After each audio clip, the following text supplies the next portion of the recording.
வணக்கம்டா, தேனியிலேருந்து பேசுகிறேன். இப்போ பார்த்தோம்னா திருநெல்வேலி மாவட்டத்தில் நாங்குநேரி சேர்ந்த நவீன்றவரை பற்றி கூலிப்பாட தலைவன், சாதி வெறி பிடிச்சவன், ஆணவ கொலை அப்படி இப்படின்ட்டு ஏகப்பட்ட இதில் போடுறாங்க.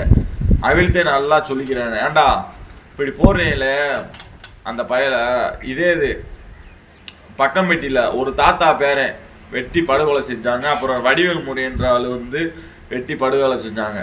இதுக்கு எல்லாம் நீங்கள் வரமாட்டீங்க, ஏன்னா அவன் தேவர் சமுதாயம். ஆனால் இதே இது நாங்கள் யாரையாச்சும் ஒரு படுகாயப்படுத்தி ஏதாவது ஒரு சின்ன சண்டையில் முன்விரோதமாக ஏதாச்சும் நடந்து போச்சுன்னா அதை இவங்க கொண்டு வராட்டி உங்களுக்கு தூக்கமும் வராது நைட்டும் பகல.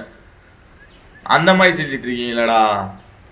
இல்லை, நல்லா கேட்டுக்கிட்டேன். இந்த மாதிரி தேவையில்லாமல் கூலிப்பட தலைவன் அந்த தலைவன் சும்மா போட்டுக்கிட்டுலாம் இருக்கக்கூடாது. என்ன இதே இது உங்களுக்கெல்லாம் இலக்காரமாக போச்சுடா. அவனே எங்களுக்கு சரியான தலைவர் யாருமே கிடையாது எங்கள் சமுதாயத்துக்கு. அதே நீங்களாம் ஆடுறீங்க என்ன?